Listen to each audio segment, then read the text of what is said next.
Hey guys, welcome back to the show, and on this episode, I'm going to be talking about one of the weirdest movies I've ever covered on this show. Now, the production of this movie has an interesting history, which kind of explains some of the weirdness to it, but I'll get to that later, because we all know you probably want me just to get right into it, so that's what I'll do. It's Spookies, a horror movie from the 1980s that left me very confused. The movie starts with some kind of throbbing grave, but it appears that this isn't just a grave, but a luxury underground suite, complete with furniture, candles, and of course a casket. The guy sitting here is apparently a warlock or a magician or something, but I hate the effect that they put on his dialogue because it sounds terrible. The final foolish victims will be here very soon. And then, once again, we shall be together for all time. Now you're probably thinking, wow, what's that nice house doing surrounded by a graveyard? Well, I don't really know. In real life, that house is actually the John Jay Estate House, John Jay being one of the founding fathers of the USA. But in this context, it's just a giant house in the middle of a graveyard because, who knows, maybe the owners didn't want any neighbors, or maybe they just wanted quiet neighbors. Buying a house in the middle of a graveyard, I actually kind of respect it, you know? Because if there is a zombie apocalypse, you're the first one to go. So buying that house is basically like, yeah, bring it on. I am so confident that the dead will not rise that I'm willing to buy a house in the middle of a graveyard. The only downside is that you can't really put in a pool. Well, you could. So now we have Billy, a kid wandering around the middle of the forest because his parents forgot his birthday, when he runs into some random guy. Now, if you're thinking that this interaction is important at all or affects the plot in any way, you're completely wrong. Listen, I have a long road ahead. I guess I'll be seeing you. Maybe.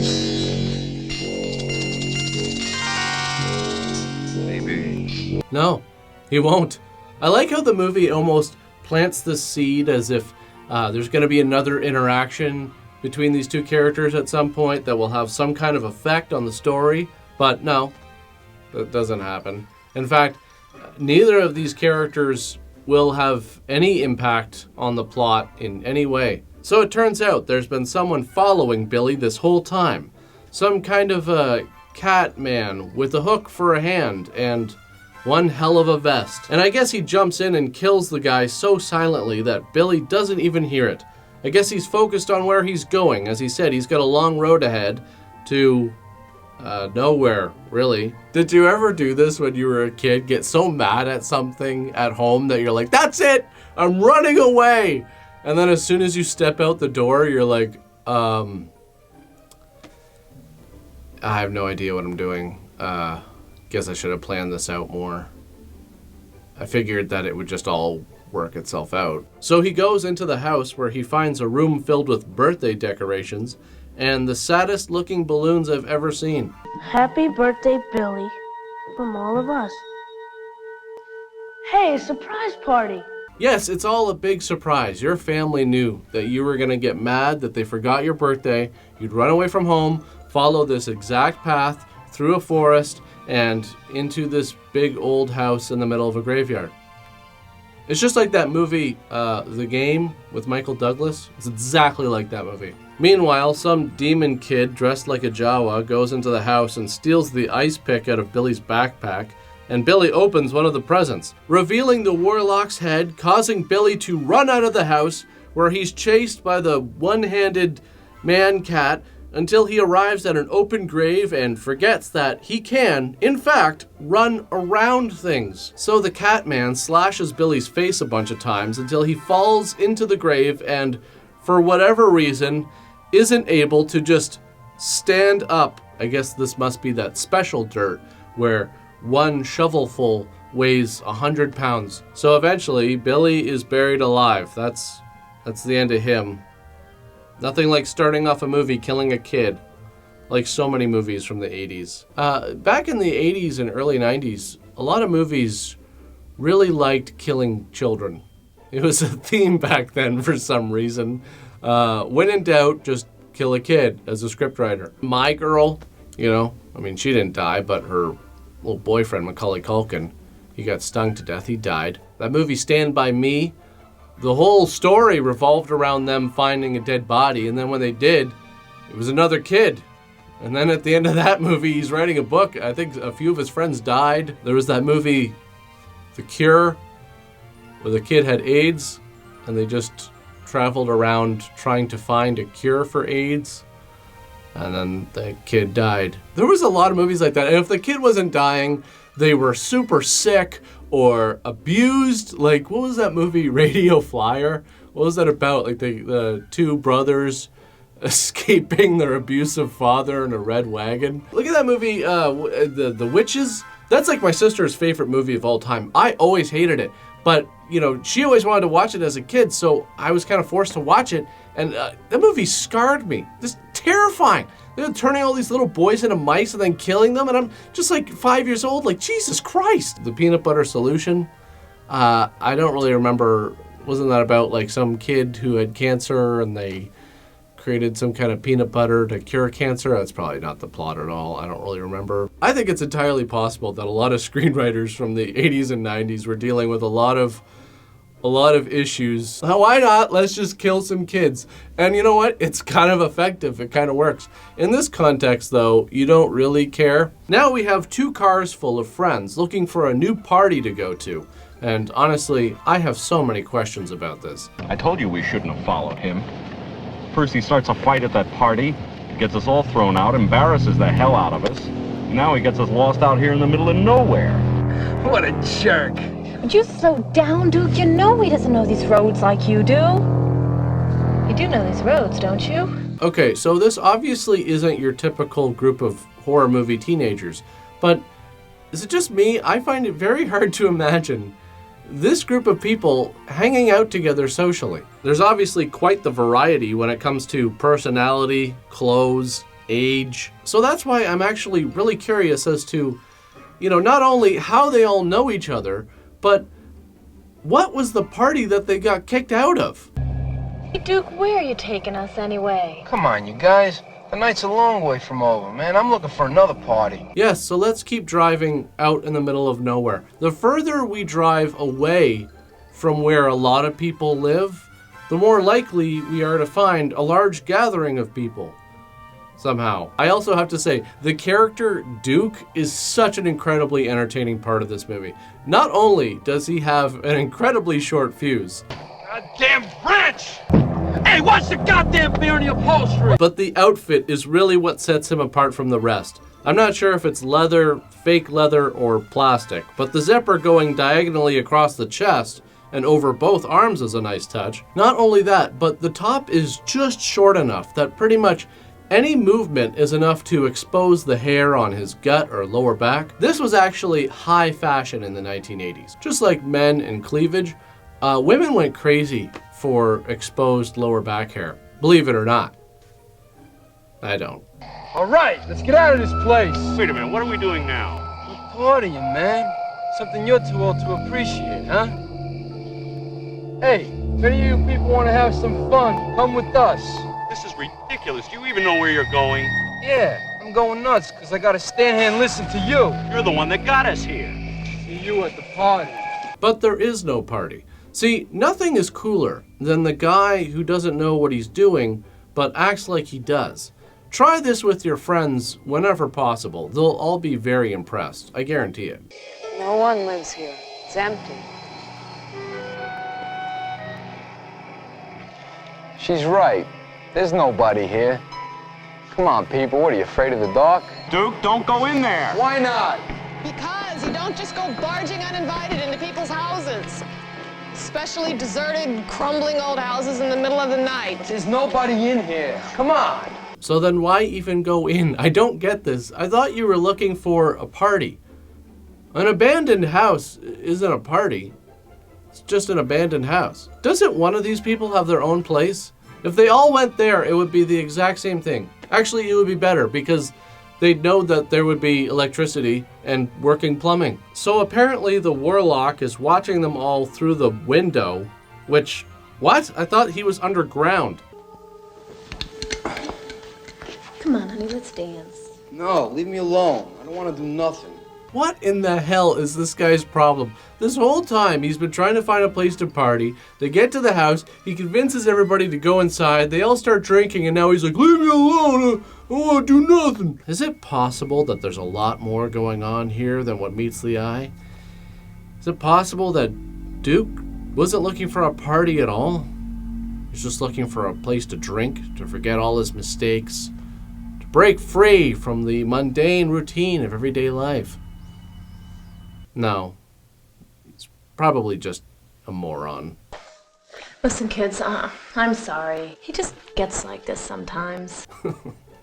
Kids? Look at this guy. He looks like he's old enough to be her father. And here's the thing. I do have a friend group that is this diverse. The way we met each other is through the improv community. But I have a hard time believing that is the case here. Although I would like to see it, because by the looks of it, Duke really likes to improvise. What the hell is in here?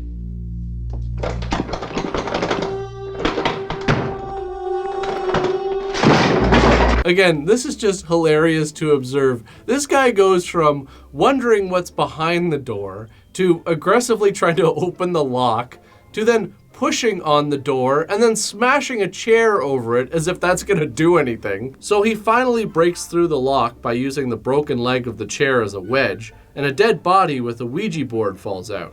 Well, how do you play? Don't you need dice or something? You don't play. The Ouija board is a tool for communication. Communication with who? Yeah. Who? The dead. The dead? But they're dead. Dying isn't the end, it's a beginning. Aren't you supposed to ask it questions? Yes, some poor soul or souls are supposed to inhabit each board. Quite honestly, I don't understand why Carol is suddenly talking like this. As if talking about Ouija boards just turns her into the goth kid from school who thought talking like this made them sound really dark and mysterious, but it actually just made them sound boring as hell. And if you're a very good kitty, I will give Carol to you. You'd like that, wouldn't you, kitty? Yes, Okay, so I don't understand this whole cat thing. Why is this guy a cat? I mean, there's other monsters in this movie, some of which are kind of intimidating. So, it seems like this guy kind of got the short end of the stick. And the makeup doesn't even make him look like a cat. But then again, as I mentioned in my cats video, that's probably for the best. So they're using the Ouija board, and this vein on the Warlock's forehead starts throbbing, and I don't know, this somehow turns Carol into a demon who just starts beating the crap out of everyone. I like this part where she pushes over the bookcase, and they put the sound effect of the bookcase crashing before the bookcase even supposedly hits the floor.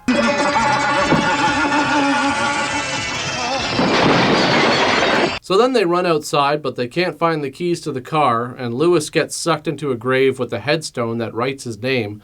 So they're like, oh crap, no, and then they run back inside. And now they all have this argument whether they should leave or not. You are crazy. Look out there. Go on, take a good long look at that gravestone with Lewis's name on it. Go ahead and look. What are you afraid of? If you're talking, miss, I'm gonna fix your ass. Okay, first of all, that tombstone isn't even close. How would he even see that? But secondly, Duke keeps calling him Mister. This is the second time now.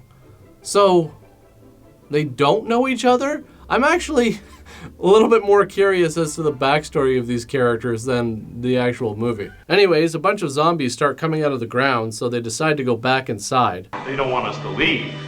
They want to make sure we stay exactly where we are. So you're just gonna do exactly that? Just stay there and get murdered, not figure out a plan of how to get to the cars and get the hell out of there? Who's coming with me and Megan? We're going to check upstairs first. I'm with you, Chief. Dave and I are staying right here. We're not creeping around some haunted house. It's much safer here.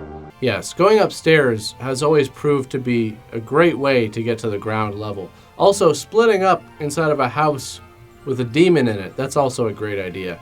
These things have always proved to be very beneficial in horror movies. So here's the deal with the Warlock or whatever. Apparently he wants people to come to the house so that he can use their life force to bring the woman he loves back to life. She's the woman in the casket. But here's the funny part. Creon? No. What have you done? I have waited by your side day and night for an entire lifetime. Stay away. I don't want you by my side. I don't want you anywhere near me. This guy is the king of all simps. He just spent an entire lifetime trying to bring this woman back to life, and she wants nothing to do with him. Hates his guts. My God, dude, move on. You know, this whole time, you could have spent getting out there. You know, not dating, obviously, by the looks of it, but, you know, going outside, finding a new hobby, straightening those tombstones on the front yard, maybe walking the cat. So the Warlock is like, too bad, I'm a nice guy. Therefore, you have to be with me forever. Jesus Christ! Take it easy. Take it easy! Don't tell me to take it easy! I know how to handle myself. You think I don't, huh? So in order to prove to his girlfriend that he knows how to handle himself, Duke decides to jump through a door without any idea of what's on the other side. And surprise, it's stairs. Then he decides they should drink the wine that they find. Yeah, the stuff covered in cobwebs in the cellar of a house possessed by demons. That sounds like a good idea. Then we have what are called the muck monsters, and I can't tell if this is the sound that they're making just by moving around or if they're actually farting.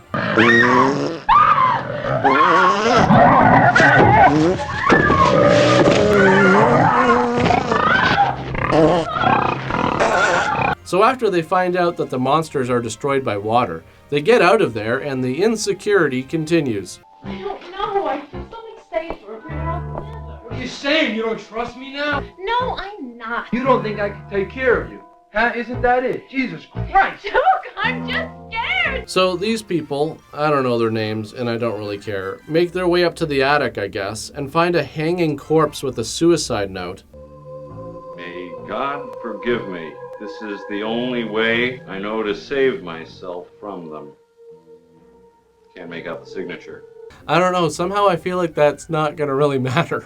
To be fair, that might have been a joke. If it was, bravo. I actually think that's pretty good. You're reading this note by a corpse at the end. I can't make out the signature. Can't you see I've always hated you? Is that anyway, Doctor, the father of your children? Children? What do you mean, children? We have only one child. We have many children. Oh my God. What have you done? Tell me, what have you done? Would you like to see our son? Would you? Yes. My darling fun.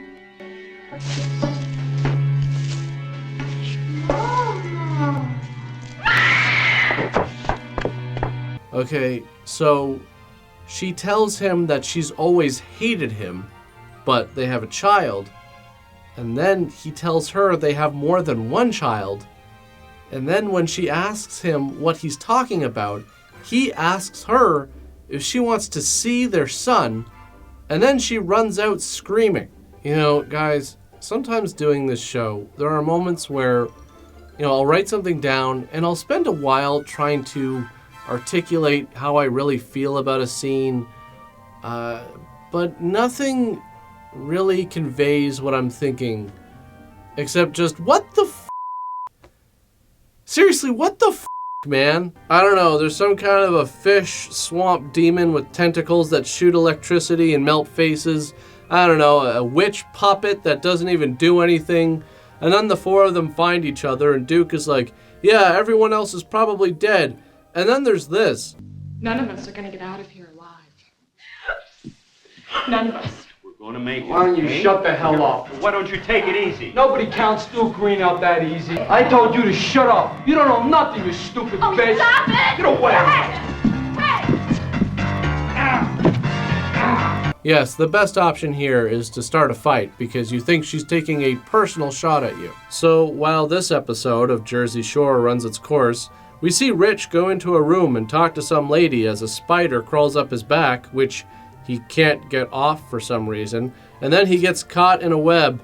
So she morphs into a giant spider, and oh man, look at him. He looks so stuck.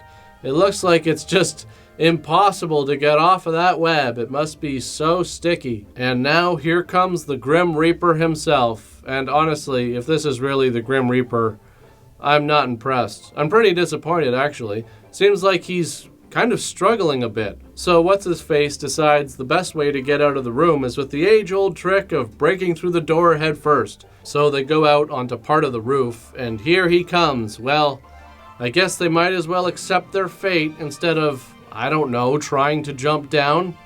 I mean, you might as well take your chances here. So What's-His-Nuts grabs the scythe, and it starts smoking, and somehow the Grim Reaper falls off and explodes. I guess that's all it takes to get rid of the Grim Reaper. Just make him fall 10 feet or so onto the grass. Gotta say, I thought it would take a lot more to defeat death itself. Anyways, I don't know what's going on here. Something with the kid harnessing his power, causing the possessed Carol to open her head up and shoot some blue crap onto the screen. There's some sparklers, and everybody dies, I guess. Wow, that's great. So now Isabel grabs the ice pick that the kid stole from Billy at the beginning of the movie. Wow, it all comes full circle, I guess. Not much of a circle, though, but anyways, she stabs him in the head with it, and he dies. Wow, what a warlock. Over the next few minutes, she's going to be chased by zombies for what feels like forever until she finds a random car, and the owner of the car starts driving her away until, oh no, it's the Cat Man, and look, the warlock is still alive, and see, he's coming from underground, so again, don't know what all those windows were about, but, you know, whatever, who cares, screw this movie. So here's the thing, as I said at the beginning, there's a lot that happened during the production of this movie. So this movie was originally called Twisted Souls, and once they wrapped filming, and pretty much I think around 90% of it was done being edited, the person that funded the film, the backer, decided that it wasn't ready to be released.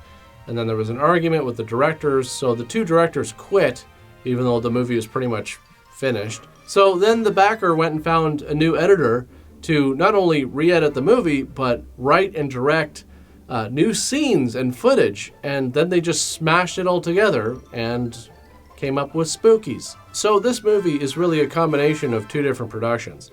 The footage and the storyline of the Warlock and Isabel and the kid with the birthday party and the Cat Man, all of that stuff was added in after. I am pretty curious though. I would like to see the original rough cut of Twisted Souls.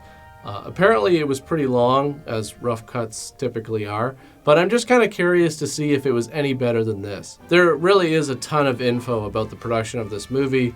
I'm not going to go into it here, but if you're interested, you can look it up quite easily.